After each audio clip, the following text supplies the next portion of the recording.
Manda oxşugan Huangminjining reseptini bugun men sizlarga oshkorlab etmoqchi. Tanglar to'q go'shiga singib kirib, ajoyib yumshoq pishibdi jimo. Qaranglar o'xshab ketganiga. Eng avval mana shunda cho'ngroq to'q pachiqidan 2 tal tayyorlab olamiz. Mana shunchalik cho'ngliqni to'g'rib olsanglar bo'ldi. To'q go'shini suvoq solamiz. Qozon qaynagandan keyin ko'pikchilarni pokiz elib, suzib elib olamiz. Bek uzun qaynatmasanglar bo'ldi. Izdigan topamay qolmaslik uchun yurak berib saqlab olinglar. Qozon azroq moy qo'yib, bir qo'shq atrofiga shakar solamiz.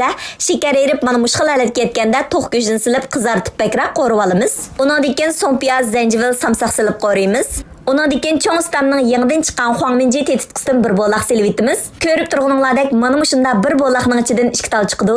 Ehtiyojinglar qarta silib olsanglar bo'ldi. Cho'ng ustamning cho'ngliqi bor qinislan bir shiltib sinab beqinglar, ta'mi kep ketmaydi. 2 minut atrofida qo'rib olgandan keyin to'qchilashqidek suv quyib, taxminan 15 minut atrofida qaynatamiz. Bu jarayonda yarim qo'shiq tuz silib, yuango, yang yo'lan silib birga qaynatamiz. Eng oxirida ko'k qizil lazlan silib, ikkilashtirib lam taxsiga olsak bo'ldi. Qaranglar o'xshab ketganiga. Manda Huangminji qilish o'rganib olgan bo'lsanglar, uydagilaringlar maqtab turib yeb ketadi jimo.